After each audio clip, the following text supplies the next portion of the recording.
Hello student, welcome back to my channel Samrat academy. Student, मेरा नाम है आकाश और यह वीडियो आप लोगों के लिए बहुत ही ज़्यादा इंपॉर्टेंट है। आज हम बताने वाले हैं क्लास 10th हिंदी के very very most important question. एक ही वीडियो में 70 नंबर बिल्कुल पक्का, ठीक है। एक ही वीडियो में पूरा का पूरा मैं 70 नंबर यहाँ पे कवर कर दिया हूँ और यह बोर्ड परीक्षा में 100% पूछा जाएगा, ठीक है।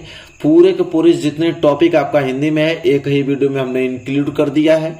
अच्छे तरीके से इस वीडियो को देख लीजिए और वीडियो को पूरा का पूरा अंत तक आप देखिएगा, ठीक है। नहीं तो बाद में बहुत ही ज्यादा पछताओगे।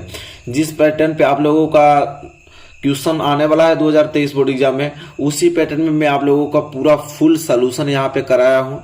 वीडियो को लाइक नहीं किए तो लाइक कर दीजिए और चैनल पर नए हैं तो चैनल को सब्सक्राइब कर लीजिए और वीडियो को शेयर करना बिल्कुल भी मत भूलिएगा, ठीक है। जितने भी फ्रेंड आपके पास होंगे वहां आप लोगों को इस वीडियो को शेयर करना है, क्योंकि एक ही वीडियो में 70 नंबर बिल्कुल कंप्लीट आप लोगों का होने वाला है। तो चलिए वीडियो को स्टार्ट करते हैं और अच्छे तरीके से इसको पढ़ते हैं। चलिए, यहां से चीजें स्टार्ट होती हैं। सबसे पहला प्रश्न हम लोग यहां से पढ़ेंगे, जो एक एक दो दो नंबर के लिए प्रश्न आते हैं उसको। जैसे कि पहला प्रश्न यहाँ पे लिखा है कि रीतिकाल के प्रमुख दो कवियों के नाम लिखकर उनकी एक एक रचना का नाम लिखिए। कह रहा है कि रीतिकाल के दो प्रमुख कवि के नाम लिखना है, उनकी एक एक रचना का नाम लिखना है। तो चलिए देखते हैं। रीतिकाल के प्रमुख दो कवियों के नाम तथा उनकी एक एक रचना इस प्रकार है। एक आपके केशवदास जी हैं, दूसरे बिहारी जी हैं, ठीक है। तो केशवदास और बिहारी, ये जो दो लोग हैं ये रीतिकाल के दो प्रमुख कवि हैं। केशवदास की जो रचना है वो रामचंद्रिका है और बिहारी जी की जो रचना है वह सतसई है। तो मैंने दो आप लोगों को यहाँ पे रीतिकाल के प्रमुख कवि का नाम भी बता दिया और उनकी एक एक रचना भी बता दिया। सिंपल। चलिए, क्लियर हो गया होगा अच्छे तरीके से। इसी साथ आगे हम बढ़ेंगे और क्वेश्चन नंबर दूसरा देखेंगे। क्वेश्चन नंबर दूसरा यह है कि छायावादी युग की निदो प्रवृत्तियों का उल्लेख कीजिए। कह रहा है कि छायावादी जो युग है कि निदो प्रवृत्तियां होता है। देखिए, प्रवृत्तियां पूछता है, कभी कभी विशेषता भी पूछ देता है, तो दोनों चीज एक ही होता है। छायावादी युग की निदो प्रवृत्तियां या विशेषता का उल्लेख कीजिए। तो चलिए देखते हैं। लिखेंगे यहाँ पे कि छायावादी युग की दो प्रवृत्तियां इस प्रकार हैं। पहला, श्रृंगार रस की प्रमुखता और दूसरा व्रज भाषा की प्रतिष्ठा। यह जो दो है ये छायावादी युग की दो प्रवृत्तियां हैं, ठीक है। अच्छे तरीके से नोट के और याद कर लीजिएगा, ठीक है। चलिए आगे हम बात करें। तीसरा प्रश्न यह है कि रीतिकाल की दो प्रमुख प्रवृत्तियां का उल्लेख कीजिए। अभी हमने छायावादी युग का देखा प्रवृत्तियां, अब यह रीतिकाल का भी पूछता है। रीतिकाल की दो प्रमुख प्रवृत्तियां का उल्लेख कीजिए। तो रीतिकाल की दो प्रमुख प्रवृत्तियां निम्नलिखित है। पहला, आश्रदताओं की प्रशंसा और दूसरा श्रृंगार रस की प्रमुखता। यह जो दो आपको दिखाई दे रहा है ना, ये आपका रीतिकाल की दो प्रमुख प्रवृत्तियां हैं। आश्रदताओं की प्रशंसा और श्रृंगार रस की प्रमुखता। चलिए क्वेश्चन नंबर 5वां देखिए। क्वेश्चन नंबर 5वां क्या है यहाँ पे, नहीं तीसरे के बाद चौथा। क्वेश्चन नंबर 4, किसी एक प्रगतिवादी कवि का नाम। कह रहा है यहाँ पे किसी एक प्रगतिवादी कवि का नाम लिखिए। तो यहाँ पे हम लोग लिखेंगे कि प्रगतिवादी कवि का नाम नागार्जुन है, ठीक है। एक ही पूछा है तो प्रगतिवादी कवि का नाम हमने बता दिया यहाँ पे नागार्जुन। चलिए क्वेश्चन नंबर क्या था, 4 था। क्वेश्चन नंबर 4 भी यहाँ पे कंप्लीट हो गया। क्वेश्चन नंबर 5 देखते हैं। चलिए क्वेश्चन नंबर 5 है, द्विवेदी युग के किसी एक कवि का नाम लिखिए। कह रहा है कि जो द्विवेदी युग है उनके किसी एक कवि का नाम लिखना है। तो द्विवेदी युग के एक कवि का नाम मैथिली शरण गुप्त है, ठीक है। एक कवि का नाम पूछा था, हमने बता दिया कि मैथिली शरण गुप्त, ठीक है। नोट कर लीजिएगा, बहुत इंपॉर्टेंट है। इसके बाद प्रश्न नंबर 6 क्या है, भारतेंदु युग की निदो विशेषताओं का उल्लेख कीजिए। कह रहा भारतेंदु युग की निदो विशेषता बताना है या प्रवृत्तियां बताना है। तो हम लोग लिखेंगे भारतेंदु युग की दो विशेषता निम्नलिखित है। कौन कौन? पहला, समाज सुधार के विषयों पर आधारित रचनाएं और दूसरा है सांस्कृतिक चेतना की रचनाएं। तो ये दो हमने बता दिया आप लोगों को विशेषताएं किसकी, भारतेंदु युग की। नोट कर लीजिए। चलिए ये प्रश्न नंबर क्या है, 6 है और हम आगे बढ़ेंगे प्रश्न नंबर 7 की तरफ। और प्रश्न नंबर 7 यहाँ पे यह है कि प्रयोगवादी कविता की दो प्रमुख विशेषताएं लिखिए। किसकी? प्रयोगवादी कविता की दो प्रमुख विशेषताएं।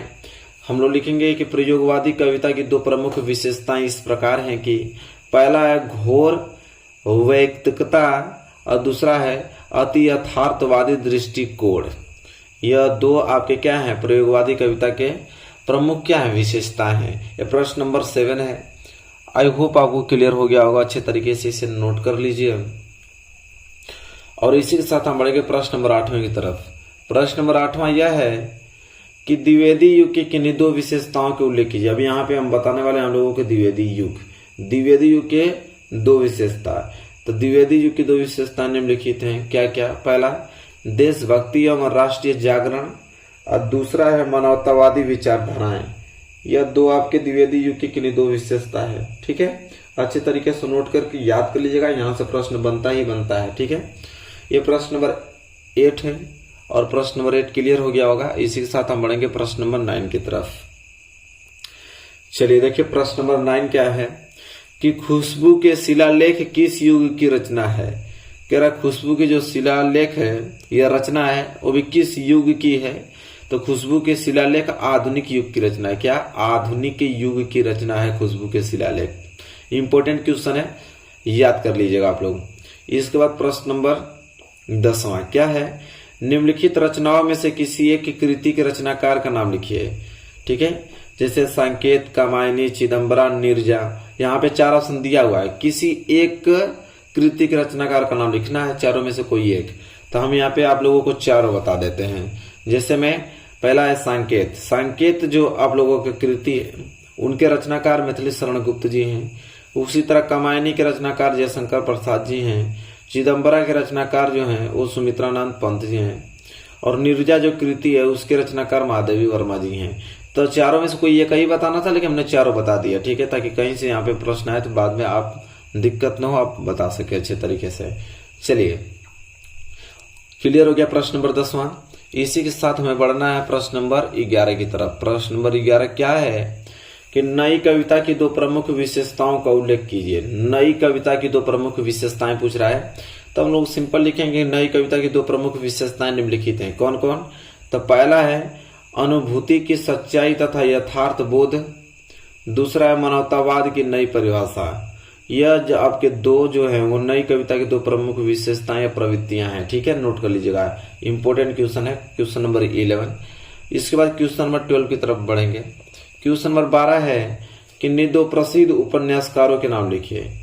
कह रहा किन्हीं दो प्रसिद्ध उपन्यासकारों के नाम लिखिए। एक प्रेमचंद्र, एक आचार्य चतुरसेन शास्त्री। ठीक है, ये दो लोग जो हैं यह प्रसिद्ध उपन्यासकार हैं। चलिए क्वेश्चन नंबर 12 भी यहाँ पे अच्छे तरीके से क्लियर हो गया होगा। चलिए अगले प्रश्न की तरफ बढ़ेंगे। चलिए वो तो आपके 1-1, 2-2 नंबर के प्रश्न थे। अब हम बताने वाले हैं आप लोगों को गद्यांश, जो कि गद्यांश 6 नंबर के लिए आता है। और सबसे ज्यादा इंपॉर्टेंट गद्यांश में आप लोगों को बताने वाला हूँ, ये वाला सबसे ज्यादा इंपॉर्टेंट गद्यांश है। ठीक है, अच्छे तरीके से आप तैयार कर लेना इसे, बहुत अच्छे तरीके से, बहुत इंपॉर्टेंट है। कि कुसंग का ज्वर सबसे भयानक होता है। यह केवल नीति और सद्वृत्ति का ही नाश नहीं करता बल्कि बुद्धि का भी क्षय करता है। किसी युवा पुरुष की संगति यदि बुरी होगी तो वह उसके पैरों में बंधी चक्की के समान होगी, जो उसे दिन दिन अवनति के गड्ढे में गिराती जाएगी। और यदि अच्छी होगी तो सहारा देने वाली बाहु के समान होगी, जो उसे निरंतर उन्नति की ओर उठाती जाएगी। और सबके नीचे अंडरलाइन किया गया है। ठीक है, सबका व्याख्या बताना है। अब यह आपका गद्यांश है, इसके नीचे आपको प्रश्न दिया रहेगा। जैसे देख पा रहे हैं यहाँ पे 3 प्रश्न दिया है। पहला प्रश्न हमसे ये पूछा है कि प्रस्तुत अवतरण के पाठ और लेखक का नाम लिखिए। तो जिस अवतरण में पाठ का नाम और लेखक का नाम लिखते हैं उसे हम संदर्भ कहते हैं, मतलब संदर्भ पूछा है। दूसरा कह रहा है रेखांकित अंशों की व्याख्या कीजिए। जितने अंदर शुरू से लेकर लास्ट तक अंडरलाइन किया गया सब गद्यांश, जितना पूरा का पूरा गद्यांश का ही हमें व्याख्या करना है। मतलब रेखांकित अंश की व्याख्या, जहां तक अंडरलाइन किया गया सबकी व्याख्या करना है। तीसरा में स जो है, स में 3 प्रश्न दिया है, तीनों को उत्तर देना पड़ेगा आपको। जैसे हम पहला पूछा है कि युवा पुरुष की संगति के बारे में क्या कहा गया है, पहला प्रश्न तो यह। दूसरा प्रश्न यह है कि अच्छी संगति से होने वाले लाभों को उदाहरण देकर समझाइए। और आपका तीसरा प्रश्न यह है कि कुसंग का क्या प्रभाव होता है। ये तीनों प्रश्न का उत्तर हमें अच्छे तरीके से देना है। सबसे पहले हम प्रश्न का उत्तर देंगे कि प्रस्तुत अवतरण के पाठ और लेखक का नाम, कि किस पाठ से लिया गया है और इसके लेखक कौन हैं। ठीक है, चलिए उसको देखते हैं। तो सबसे पहले हम लोग यहाँ पे देखते हैं संदर्भ। संदर्भ में ही तो पाठ और लेखक का नाम लिखा जाता है। तो पहला हम लोग हल करने वाले हैं अपाठ। यहाँ मैं हेडिंग डाल देता हूं अपाठ। अपाठ में संदर्भ। अपाठ में संदर्भ क्या है? तो संदर्भ में लिखेंगे कि प्रस्तुत गद्य अवतरण आचार्य रामचंद्र शुक्ल द्वारा लिखित एवं हमारी पाठ्य पुस्तक हिंदी के गद्य खंड में संकलित मित्रता नामक निबंध से अवतरित है।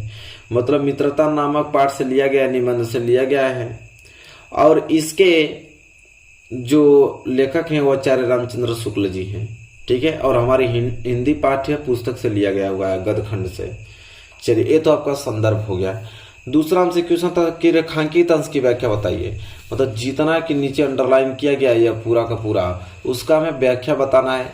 तो व्याख्या देखिए दूसरा, यहां से हम लोग लिखेंगे कि रेखांकित अंश की व्याख्या हेडिंग डाल के लिखेंगे कि शुक्ल जी कहते हैं कि बुरी संगति घातक बुखार के समान हानिकारक होती है।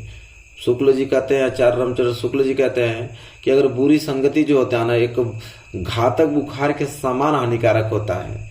जिस तरह कोई व्यक्ति यदि भयानक ज्वर से ग्रसित हो तो वह ज्वर उसके शरीर और स्वास्थ्य को नष्ट कर देता है तथा कभी प्राण भी ले लेता है, उसी प्रकार बुरी संगति हमारी नैतिकता, सदाचार, मन तथा बुद्धि को नष्ट कर देता है। कह रहे हैं कि जिस प्रकार अगर किसी व्यक्ति को अगर भयानक ज्वर हो जाता है, बुखार हो जाता है, तो वह बुखार क्या करता है, उस व्यक्ति के शरीर को नष्ट कर देता है, कभी कभी तो प्राण भी ले लेता है।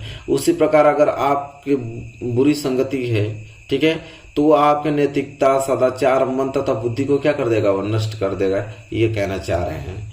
चलिए, फिर कह रहे हैं कि मानव जीवन में युवा अवस्था सर्वाधिक महत्वपूर्ण होती है। कह रहे हैं कि जो पूरा का पूरा लाइफ होता है, बचपन से लेकर बुढ़ापे तक, उसमें जो सबसे महत्वपूर्ण युवा अवस्था होता है। कुसंगति किसी युवा पुरुष की सारी प्रगति को उसी तरह रोक देती है या रोक लेती है जिस तरह पैर में बंधा हुआ भारी पत्थर किसी व्यक्ति को आगे नहीं बढ़ने देता। कह रहा है कुसंगति का प्रभाव, अगर बुरी संगति है तो बुरी संगति आपको कभी आगे बढ़ने नहीं देगी, आपको पीछे ही खींचते जाएगी। इस प्रकार जिस प्रकार लगेगा कि आपके पैर में कोई बड़ा सा पत्थर बांध दिया गया है जो कि आपको आगे बढ़ने नहीं दे रहा है। ठीक है, चलिए, कह रहा है कि प्राय उसे गिरा देता है। मतलब पत्थर आपको क्या करता है, अगर पैर में आपको बड़ा पत्थर बांध दिया जाए तो आगे बढ़ेंगे तब बढ़ नहीं पाएंगे, बल्कि आप गिर ही जाएंगे। उसी प्रकार कह रहे हैं कि अगर बुरी संगति है तो आप कभी जिंदगी में आगे नहीं बढ़ पाएंगे और आप पीछे ही चले जाएंगे। ठीक है, वही बात कह रहे हैं आचार्य रामचंद्र शुक्ल जी। कह रहे हैं इसी प्रकार कुसंगति में लिप्त मनुष्य का पतन होने लगता है। ठीक है, जो कुसंगति में पड़ता है उसका मनुष्य का धीरे धीरे पतन होने लगता है और वह दिन प्रतिदिन पतन के मार्ग पर अग्रसर होता रहता है और दिन प्रतिदिन उसी रास्ते पे वो चलता रहता है। ठीक है, इसके विपरीत, इसके उल्टा अगर हम बात करें तो अच्छी संगति हमारे लिए एक ऐसी सुदृढ़ बाह अर्थात सहारा होती है जो हमें गिरने नहीं देती है, अपितु उन्नति के पथ पर निरंतर आगे बढ़ाती है। कह रहे हैं कि अगर उसकी विपरीत बात करें कि अगर आपका फ्रेंड, आपका मित्र अच्छा हो, आपकी संगति अच्छी हो, तो हमेशा आपको सहारा देगी और आपको गिरने तो कभी जिंदगी में नहीं देगी और हमेशा आपको उन्नति के पथ पर आगे बढ़ने देगी। ठीक है, जो भी आप गलत करेंगे तो उसको बताएगा वो आपका मित्र कि नहीं ये गलत है, आपको हमेशा सपोर्ट करेगा अच्छी चीजों के लिए। कह रहा है कि अपितु उन्नति के पथ पर निरंतर आगे बढ़ाती है और जीवन को शुद्ध, सात्विक तथा उन्नत बनाती है। ठीक है, तो ये आप लोगों का रेखांकित अंश की व्याख्या पूरा का पूरा अच्छे तरीके से, और हमने एक बार दिखा भी देता तो हम आप लोगों को एक बार तो पढ़ ही दिया हूँ। ये पूरा का पूरा है, यहाँ तक अच्छे तरीके से नोट कर लो रेखांकित अंश की व्याख्या है। ठीक है, चलिए मैं हटाता हूँ इसको। इसके बाद प्रश्न हमसे पूछा था यहाँ पे स में 3 प्रश्न हमसे पूछा था। स में कितना प्रश्न पूछा था? 3। अब कौन कौन से प्रश्न पूछा था यहाँ पे दिख भी रहा होगा आप लोगों को अच्छे तरीके से। स में पहला प्रश्न था कि युवा पुरुष की संगति के बारे में क्या कहा गया है। तो सबसे पहले हम लोग देखेंगे स का पहला। ठीक है, कि युवा पुरुष की संगति में उनके बारे में क्या कहा गया है। तो यहाँ पे लिखेंगे स का पहला कि युवा पुरुष की बुरी संगति उसे अवनति के गड्ढे में प्रतिदिन गिराती जाएगी और यदि अच्छी होगी तो वह उसे निरंतर उन्नति की ओर अग्रसर करेगी। ठीक है, तो यह कह रहा है कि युवा पुरुष की संगति में क्या कहा गया, तो यही कहा गया है भाई कि अगर संगति बुरी होगी तो अवनति के गड्ढे में प्रतिदिन गिराती जाएगी, और यदि संगति आपकी अच्छी होगी तो उसे निरंतर उन्नति की ओर अग्रसर करेगी, उसको उन्नति की तरफ आगे बढ़ने देगी। ठीक, चलिए दूसरा प्रश्न है, अच्छी संगति से होने वाले लाभों को उदाहरण देकर समझाइए। तो चलिए देखते हैं भाई। अच्छी संगति सहारा देने वाली बांह के समान होती है, जो व्यक्ति की जीवन रक्षक और उसे उन्नति की ओर ले जाने वाली होती है। सिंपल, ठीक है। यह स का दूसरा हो गया।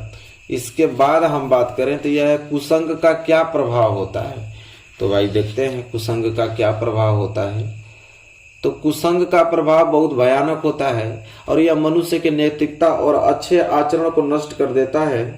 इसके साथ साथ वह उसकी बुद्धि का भी क्या करता है, क्षय करता रहता है। तो इस प्रकार यह पूरा का पूरा गद्यांश अच्छे तरीके से क्लियर हो गया होगा। बहुत ज्यादा इंपॉर्टेंट गद्यांश है मेरे प्यारे विद्यार्थियों। अच्छे तरीके से इसे लिखकर 1, 2 बार 3 बार अच्छे तरीके से इसे याद कर लेना। इतना महत्वपूर्ण प्रश्न है यह गद्यांश, 6 नंबर के लिए पूछा जाता है। चलिए, तो गद्यांश क्लियर हो गया जो कि 6 नंबर के लिए आता है। पद्यांश इसके बाद पढ़ेंगे, पद्यांश भी 6 नंबर के आता है। अब वो पद्यांश देखने वाले हैं जो कि एग्जाम में सबसे ज्यादा इंपॉर्टेंट है। चलिए देखिए, यह आपका जो पद्यांश है बहुत ही ज्यादा इंपॉर्टेंट है, अच्छे तरीके से इसे तैयार कर लेना है। क्या है, मैं एक एक लाइन पढ़ता हूं कि सुनी सुंदर बैन सुधारस साने, सयानी है जानकी जानी भली, तिरछे करी नैन दे सैन तिन्हे, समुझाई कछु मुस्काई चली, तुलसी ते ही अवसर सोहे, सबे अवलोकती लोचन लाहू अली, अनुराग तड़ाग में भानु उदय, बिगसी मनो मंजुल कंज कली। ठीक है, ये आपका पद्यांश बहुत ज्यादा इंपॉर्टेंट है एग्जाम की दृष्टि से, और इसे अच्छे तरीके से पूरा का पूरा तैयार कर लेना। सबसे पहले इसमें संदर्भ लिखना होता है। पद्यांश में सबसे पहले संदर्भ लिखते हैं, फिर प्रसंग लिखते हैं, इसके बाद व्याख्या इसका करते हैं। ठीक है, सबसे पहले संदर्भ में लिखेंगे कि प्रस्तुत गद्यांश गोस्वामी तुलसी द्वारा रचित कवितावली से हमारी पाठ्य पुस्तक हिंदी के काव्य खंड में संकलित वन पथ पर शीर्षक कविता से अवतरित है। ये आपको संदर्भ में लिखना है। गोस्वामी तुलसीदास जी लिखे हैं, कवितावली से लिया गया है, और हिंदी के काव्य खंड में संकलित कौन, वन पथ शीर्षक कविता से क्या है, अवतरित है। ये संदर्भ में लिख देना है। प्रसंग अब पढ़ते हैं। प्रसंग क्या है, कह रहा प्रसंग में लिखेंगे कि इन पंक्तियों में ग्राम वधुओं के प्रश्न का उत्तर देती हुई सीता जी अपने हाव भाव से ही राम के विषय में सब कुछ बता देती हैं। प्रसंग का मतलब ये होता है, प्रसंग जो है, प्रसंग का मतलब होता है कि छोटी चीज में आप बता दीजिए किसके बारे में वर्णन किया गया है। तो प्रसंग में इसमें ये किन बातों में डिस्कस किया गया है कि ग्राम वधुएं, जो गांव की औरतें हैं, लड़कियां हैं, वो पूछ रही हैं सीता जी से कि राम को कि यह कौन है। तो सीता जी अपने हाव भाव से ही राम के विषय में सब कुछ बता दे रही हैं। इनके बारे में बात पूरा हो रहा है इस पद्यांश में। अभी हम देखेंगे इसका व्याख्या पूरा डिटेल में। देखिए, अब हम व्याख्या देखने वाले हैं इसका कि व्याख्या क्या है पूरा। तो कह रहा है कि ग्राम वधुओं ने राम के विषय में सीता जी से पूछा कि यह सावले और सुंदर रूप वाले तुम्हारे क्या लगते हैं। तो ग्राम वधुओं के अमृत जैसे मधुर वचनों को सुनकर चतुर सीता जी उनके मनोभाव को समझ गई।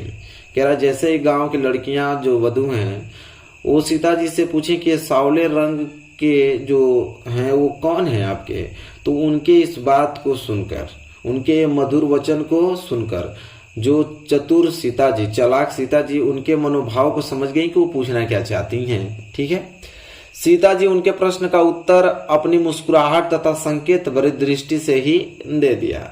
उन्होंने मुस्कुराया और अपने आंखों से, अपने संकेत भरी दृष्टि से ही अपना उत्तर दे दिया। उन्हें मुख से कुछ बोलने की आवश्यकता ही नहीं पड़ी। उन्होंने स्त्रियोचित लज्जा के कारण केवल संकेत से ही राम के विषय में यह समझा दिया कि यह मेरे क्या हैं, पति हैं। उन्होंने बताने का कष्ट नहीं किया, उन्होंने लज्जा के कारण अपने दृष्टि से ही सब कुछ बता दिया कि हाँ भाई ये हमारे क्या हैं, पति हैं। तुलसीदास जी कहते हैं कि सीता जी के संकेत को समझकर सभी जो सखियां हैं राम के सौंदर्य को एक देखती हुई अपने नेत्रों का लाभ प्राप्त करने लगी। जैसे ही सीता जी ने बताया अपने मनोभाव से कि हाँ ये मेरे पति हैं, उनकी मनोभाव को समझकर जितनी भी सखियां थी राम के सौंदर्य सुंदर उनके चेहरे को एकाएक देखती हुई अपने नेत्रों का लाभ प्राप्त करने लगी। उस समय ऐसा प्रतीत हो रहा था मानो प्रेम के सरोवर में राम रूपी सूर्य का उदय हो गया हो। उस समय ऐसा लग रहा था उन लोगों को ऐसा लग रहा था कि जैसे सूर्य का उदय हो गया हो और ग्राम वधुओं के नेत्र रूपी कमल की सुंदर कलियां खिल गई हो। ठीक है, यह था टोटल का टोटल पूरा व्याख्या। एक बात और है कि पद्यांश में काव्यगत संदर्भ लिखना पड़ता है, तो पद्यांश में काव्यगत सौंदर्य भी लिखेंगे हम लोग। जैसे भाषा की किसका प्रयोग किया गया, तो व्रज भाषा का प्रयोग किया गया है। शैली तो चित्रात्मक व मुक्तक शैली का यूज किया गया है। गुण का कौन सा प्रयोग किया गया है, तो माधुर्य गुण का प्रयोग किया गया है। रस में श्रृंगार रस, छंद में सौया छंद, शब्द शक्ति में व्यंजना और अलंकार का भी प्रयोग किया गया है। अनुप्रास अलंकार, रूपक अलंकार और उत्प्रेक्षा अलंकार इंक्लूड है। तो काव्यगत सौंदर्य भी लास्ट में लिखना होता है पद्यांश में। तो आई होप आपको क्लियर हो गया होगा पद्यांश। ठीक है, गद्यांश भी 6 नंबर के लिए क्लियर हो गया, पद्यांश भी 6 नंबर का क्लियर हो गया। अब संस्कृत का गद्यांश आता है जो कि 4 नंबर के लिए आता है। ठीक है, उसको देखने वाले हैं। चलिए देखिए, यह संस्कृत का आप लोगों का गद्यांश बहुत ही ज्यादा पॉपुलर, बहुत ही ज्यादा इंपॉर्टेंट है। यही प्रश्न बार बार एग्जाम में आता है, इसे अच्छे तरीके से तैयार करना है। क्या है कि ऐसा नगरी भारतीय संस्कृते संस्कृत भाषा यस्य केंद्र स्थली अस्ति ईत एवं संस्कृत वाणमस्य संस्कृत से आलोक सुवत्र प्रसृत मुगल युवराज दारासिको अत्रागत्य भारतीय दर्शन शास्त्राणम अध्ययनम अकरोत् स तेषा ज्ञानन तथा प्रभावित अभवत यत तेन उपनिषदाम अनुवाद पारसी भाषायम कारित। बहुत ज्यादा इंपॉर्टेंट यह संस्कृत का पद्यांश है। पद्यांश कह रहा हूं, गद्यांश। संस्कृत का यह गद्यांश है जो कि बहुत ही ज्यादा पॉपुलर है। इसे अच्छे तरीके से तैयार कर लो, यहां तक पूरा नोट कर लो। इसके बाद चलिए इसका संदर्भ लिखते हैं।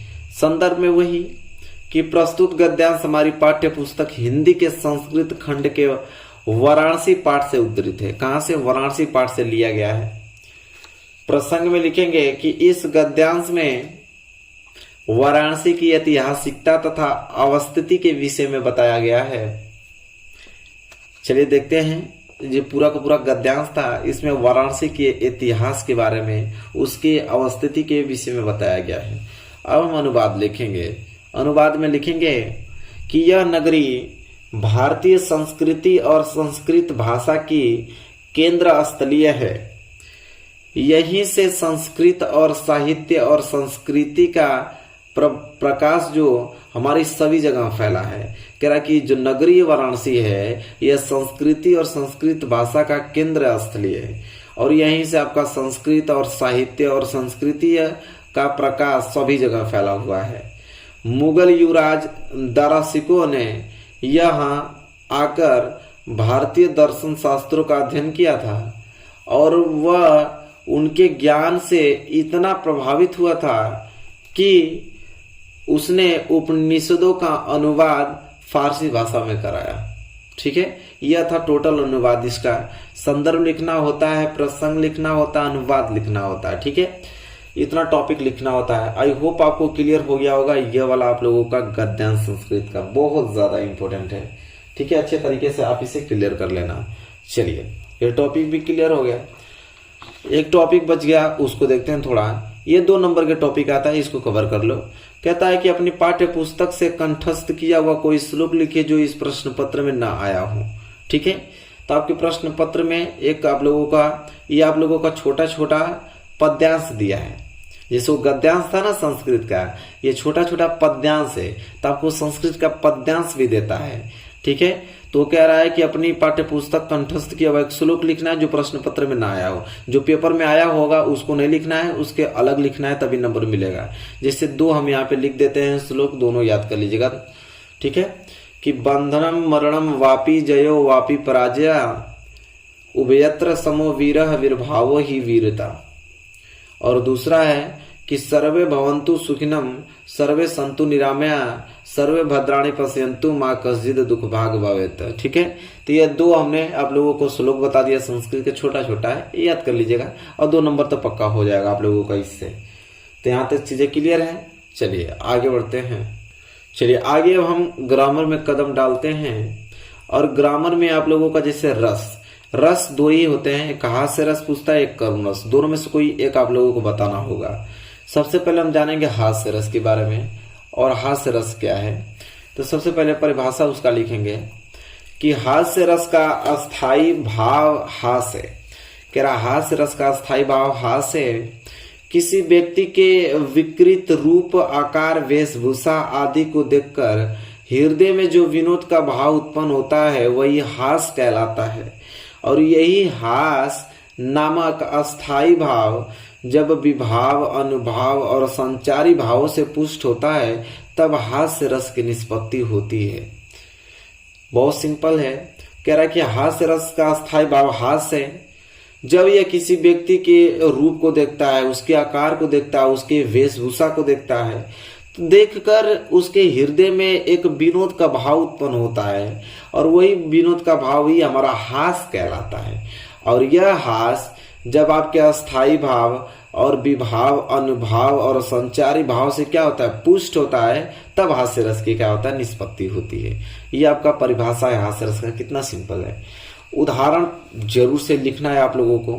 देखिए यह उदाहरण आप लोगों को लिखना है कि बिंद के वासी उदासी तपोव्रतधारी महाविनु नारी दुखारे गौतम तियतरी तुलसी सो कथा सुनी भय मुनिवंद सुखारे है शिला सब चंद्रमुखी पर से पद मंजुल कंज तिहारे किन्हीं भली रघुनाय कजू करुणा करी कानन को पंगु धारे। ठीक है, यह उदाहरण आपको लिखना है। और उसके नीचे आप लोगों को लिखना है उदाहरण के नीचे कि विंध्याचल पर्वत पर रहने वाले तपस्वी मुनियों ने, जो कि विंध्याचल पर्वत पर रहने वाले जो तपस्वी मुनियां हैं, इस सोच पर हंसी आती है उनकी कि श्री राम के चरण स्पर्श से यहाँ की सभी शिलाएं अब चंद्रमुखी नारियां बन जाएंगी। उनका यह कहना है कि जैसे श्री रामचंद्र का चरण यहाँ पे स्पर्श होगा, यहाँ की सभी शिलाएं क्या बन जाएंगी, चंद्रमुखी नारियां बन जाएंगी। ठीक है, यह कह रहा है। इसका भी स्पष्टीकरण करना होता है। स्पष्टीकरण में पहला होता है अस्थाई भाव। तो अस्थाई भाव इसमें हास्य है, जिसका अर्थ होता है हंसी। दूसरा होता है विभाव। विभाव में पहला होता है आलंबन, दूसरा होता है आश्रय। आलंबन में बिंद के वासी तपस्वी, यह आलंबन है। आश्रय तो पाठक को जाता है। उद्दीपन है, उद्दीपन में अहिल्या की कथा सुनना, राम के आगमन पर प्रसन्न होना, स्तुति करना, यह आपका उद्दीपन है। ये लिखना होता है, रस में आप लोगों को लिखना है। और अनुभाव क्या है, अनुभाव मतलब हंसना। संचारी भाव क्या है, स्मृति, चपलता, उत्सुकता, ये सब संचारी भाव है। तो हास्य रस से क्लियर हो गया आप लोगों का। चलिए, जब हास्य रस से क्लियर हो गया तब करुण रस देखेंगे। करुण रस क्या है, परिभाषा उसका कि करुण रस का स्थायी भाव शोक है। शोक नामक स्थायी भाव जब विभाव अनुभाव और संचारी भाव से संयोग करता है, उससे मिलता है, तब करुण रस की निष्पत्ति होती है। करुण रस का स्थायी भाव शोक होता है, और यह शोक नामक जो अस्थाई भाव है ना, विभाव से अनुभाव से संचारी भाव से संयोग करता है, तब यह करुण रस की निष्पत्ति होती है। इसका भी उदाहरण लिखना पड़ेगा यहाँ पे कि मणि खोए भुजंग सी जननी फनसा पटक रही थी शीश अंधी आज बनाकर मुझको किया न्याय तुमने जगदीश। बहुत ही ज्यादा पॉपुलर इसका उदाहरण है यह करुण रस का, याद कर लीजिएगा। कह रहा है कि श्रवण कुमार की मृत्यु पर उनकी माता के विलाप का यह उदाहरण करुण रस का उत्कृष्ट उदाहरण है। ठीक है, क्या है इसका भी हमें स्पष्टीकरण करना होगा। इसमें भी वही अस्थाई भाव शोक, वहां पे अस्थाई भाव हंसी था, यहाँ पे अस्थाई भाव शोक है। यहाँ पे भी विभाव में आलंबन आता है, उद्दीपन आता है। आलंबन में हो जाएगा श्रवण, एक इसमें आश्रय जुड़ जाता है पाठक का, और उद्दीपन हो जाएगा दशरथ की उपस्थिति। अनुभाव में सिर पटकना, प्रलाप करना, संचारी भाव स्मृति और विषाद आदि है। बस इतना पॉइंट आपको लिख देना है। करुण रस क्या हो जाएगा कंप्लीट। तो रस 2 ही था, हास्य रस करुण रस दोनों कंप्लीट हो गया। इसके बाद अगला पॉइंट हम पढ़ेंगे अलंकार। अलंकार 3 है, एक उपमा अलंकार, एक रूपक अलंकार, एक उत्प्रेक्षा अलंकार। छोटा छोटा पॉइंट है और नंबर 2-2 नंबर दे के जाता है। सबसे पहले उपमा अलंकार हेडिंग डालेंगे। उपमा अलंकार का सबसे पहले परिभाषा या लक्षण लिखेंगे कि उपमा अलंकार का परिभाषा या लक्षण क्या है। तो देखिए ये सिंपल है कि जहां किसी वस्तु या व्यक्ति को किसी अन्य वस्तु या व्यक्ति से समान गुण धर्म के आधार पर तुलना की जाए या समानता बताई जाए, वहां उपमा अलंकार होता है। कह रहा है कि जहां किसी कोई व्यक्ति है या कोई वस्तु है, उसकी तुलना किसी अन्य व्यक्ति या वस्तु से करते हैं और समान गुण धर्म के आधार पर तुलना करते हैं या समानता उसकी बताते हैं, तो वहां उपमा अलंकार लगता है। जैसे राधा के चरण गुलाब के समान कोमल है। अब राधा के चरण, राधा के जो पैर है उनके चरण अब गुलाब से तुलना कराने लगा कि गुलाब जैसे कोमल है उसी प्रकार राधा के चरण भी कोमल है। ठीक है, तुलना हो रहा है, उपमा अलंकार है। यहाँ राधा के चरण की तुलना या समानता गुलाब से दिखाई गई है, इसलिए यहाँ कौन सा अलंकार है? उपमा अलंकार है। स्पष्टीकरण यहाँ पे भी करना होता है। जैसे इसमें उपमेय आता है, उपमेय यहाँ पे राधा के चरण हो जाएगा और उपमान क्या हो जाएगा? गुलाब, जिससे हम लोग तुलना करते हैं। ठीक है, उपमान कहलाता है। गुलाब से तुलना कर रहे हैं ना। वाचक हो जाएगा समान, साधारण धर्म हो जाएगा कोमल। बस कंप्लीट हो गया उपमा अलंकार। इतना छोटा टॉपिक है। इसके बाद रूपक अलंकार आता है और रूपक अलंकार का हम परिभाषा और लक्षण लिखने वाले हैं। कह रहा है कि जहां उपमेय में उपमान का भेद रहित आरोप किया जाता है, जहां उपमेय में उपमान का भेद रहित आरोप किया जाता है, अर्थात उपमेय और उपमान में अभिन्नता प्रकट की जाए, वहां रूपक अलंकार होता है। देख लेते हैं भाई कैसे। देखिए क्या है उदाहरण पे कि मुख चंद्र तुम्हारा देख सके मन सागर मेरा लहराता। कह रहा है मुख तो चंद्र तुम्हारा देख सके मन सागर मेरा लहराता। इसमें भी स्पष्ट करेंगे तो यहाँ पे उपमेय मुख हो जाएगा और उपमान जो हो जाएगा वह चंद्र हो जाएगा। ठीक है, चलिए, क्योंकि उपमेय और उपमान होता है यहाँ पे वही चीज है जहां उपमेय में उपमान का भेद रहित आरोप किया जाता है। ठीक है, चलिए हम बात करेंगे। लास्ट आपका बच गया ये वाला उत्प्रेक्षा अलंकार। अलंकार में ये लास्ट टॉपिक है। उत्प्रेक्षा अलंकार क्या है, इसका परिभाषा और लक्षण लिखेंगे। कह रहा है कि जहां उपमेय में उपमान की संभावना की जाए वहां उत्प्रेक्षा अलंकार होता है। ठीक है, जैसे मनु मानो जनु जानो मनहु जनहु आदि उत्प्रेक्षा के वाचक शब्द हैं। उत्प्रेक्षा अलंकार क्या कह रहा है कि जहां उपमेय में उपमान की संभावना की जाए वहां उत्प्रेक्षा अलंकार होता है। देखिए उत्प्रेक्षा अलंकार में मनु मानो जनु जानो मनहु मानो आदि शब्द उत्प्रेक्षा के वाचक शब्द हैं। ये बीच बीच में आते रहते हैं। जैसे मैं उदाहरण में देखिए, उदाहरण है कि सोहत ओढ़े पीतू पटु श्याम सलोने गात मनो नीलमणि शैल पर आतपु परयो प्रभात। ठीक है, ये उदाहरण याद कर लीजिएगा। सिंपल हमने उदाहरण लिखा है ताकि आप लोगों को याद करने में कोई दिक्कत नहीं होगी। स्पष्टीकरण में उपमेय, उपमेय क्या है? यहाँ पीला वस्त्र धारण किए हुए कृष्ण के श्याम जो शरीर है वो उपमेय है। उपमान क्या है? तो प्रातः कालीन धूप में शोभित नीलमणि शैलिया क्या है? आपका उपमान है।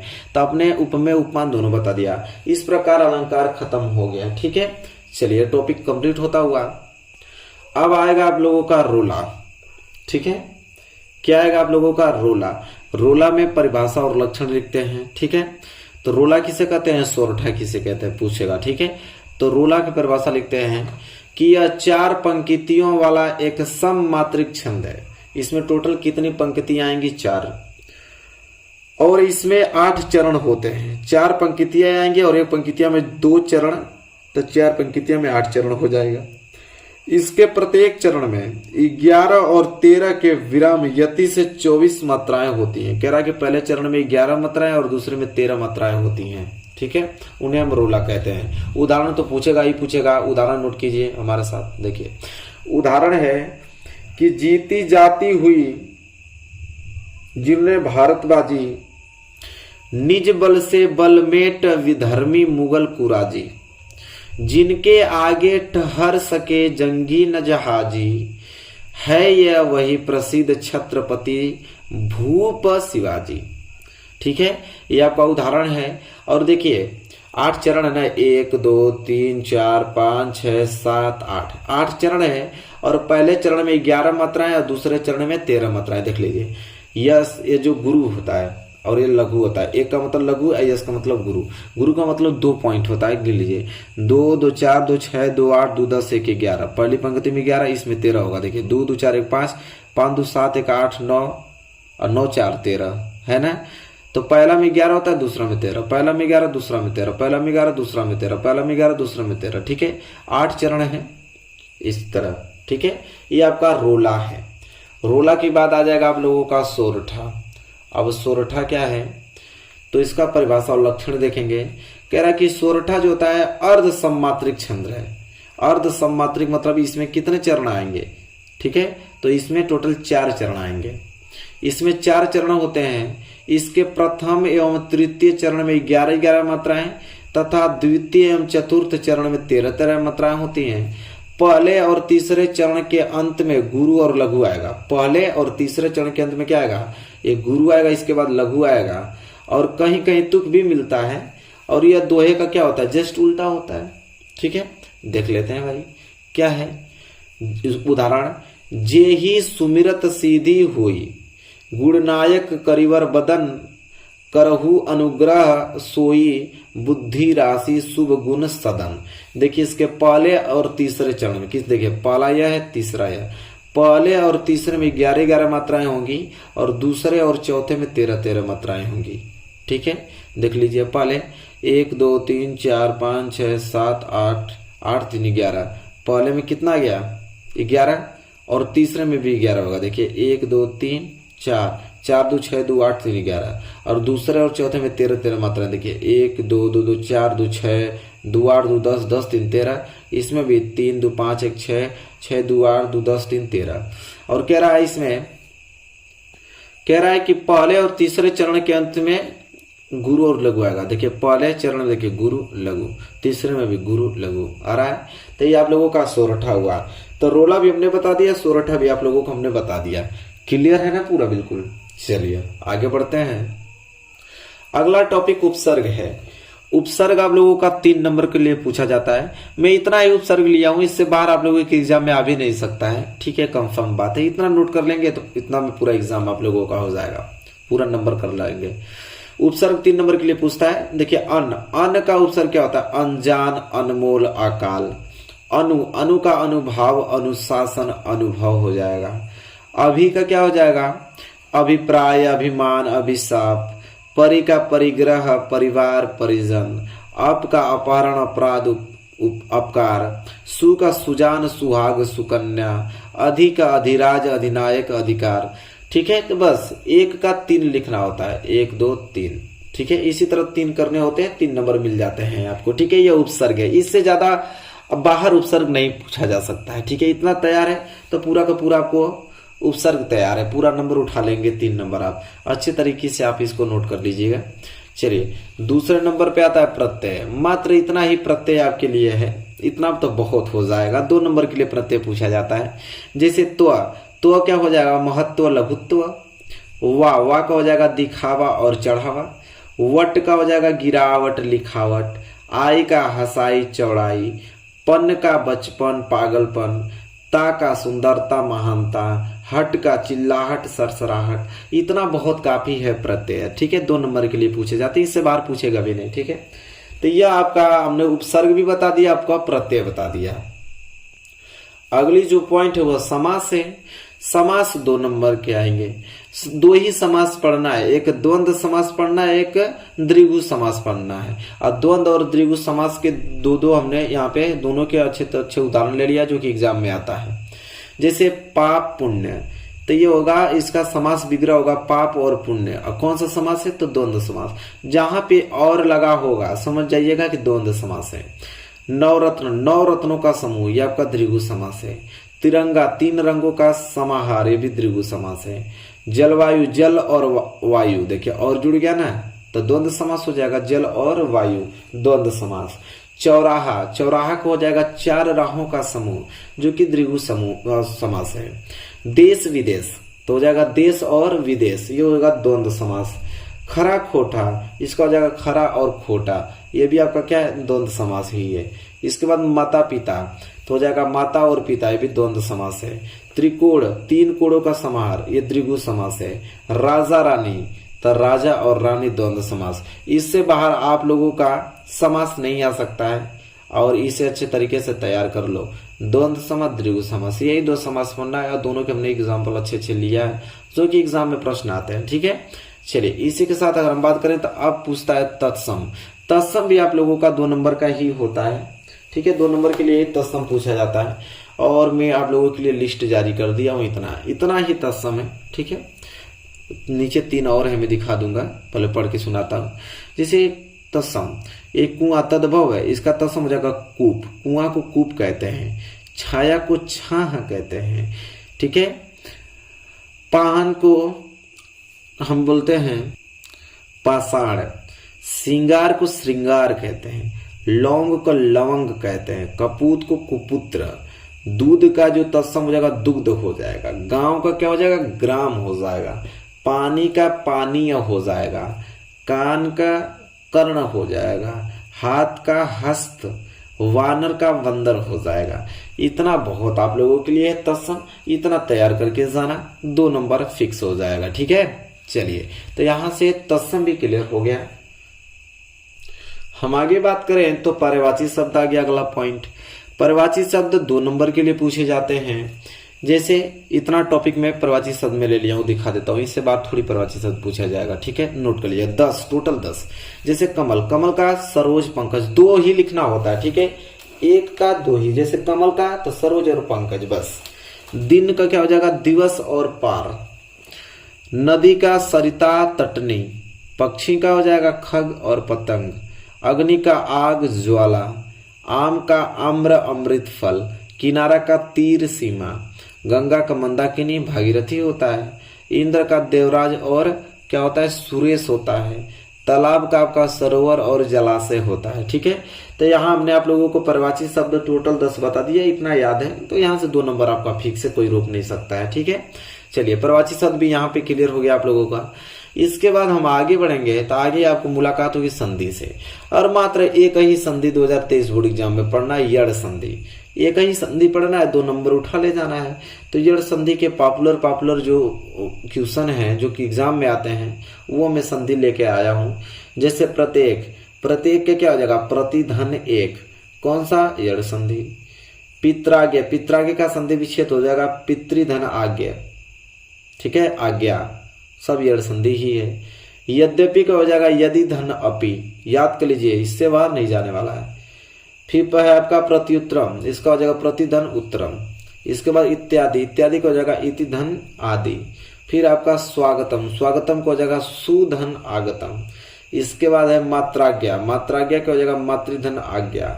इसके बाद है मनवंतर, ये हो जाएगा मनुधन अंतर। अत्याचार है अतिधन आचार। इसके बाद लादेश, लरी धन आदेश। तो मैं टोटल आप लोगों को 10 यहाँ पे संधि बताया, उसका संधि विच्छेद भी बताया और यड़ संधि, सब यड़ संधि ही है क्योंकि ये कई संधि पूछेगा यड़ संधि। ठीक है, इसलिए मैं आप लोगों को बता दिया हूं, तो नोट कर लीजिए इसे अच्छे तरीके से। यहां से आपका संधि वाला टॉपिक भी खत्म हो गया। इसके बाद आता है शब्द रूप।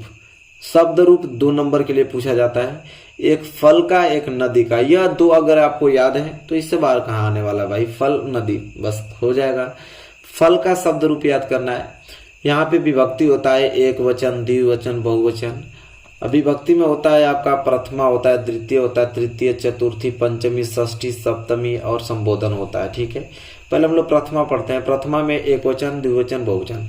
क्या होता है? फलम फले फलानी। द्वितीय में जगह फलम फले फलानी। ठीक है, दोनों चीज सेम होता है। फिर फलेन फलाव्याम फले होता है, फलाय फलाव्याम फलव्य, फलात फलाव्याम फलव्य, फलस्य फलयो फलानाम, फले फलयो फलेसु। और संबोधन होता है हे फल, हे फले, हे फलानी। ठीक है, तो पूरा का पूरा आप लोगों का शब्द रूप ये याद होना चाहिए फल का। ठीक है, अच्छे से दिख भी रहा है, पूरा का पूरा याद होना चाहिए मेरे प्यारे विद्यार्थियों। आगे आपका नदी का आ जाता है। ठीक है, नदी, नदी में भी सेम, विभक्ति में वही संबोधन तक होगा, इधर एक वचन, द्विवचन, बहुवचन होगा। जैसे प्रथमा में देखते हैं तो हो जाएगा नदी, नधो, नध।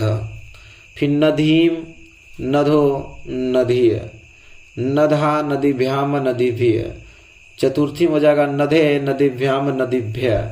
पंचमी में नधा, नदीभ्याम, नदीभ्य हो जाएगा।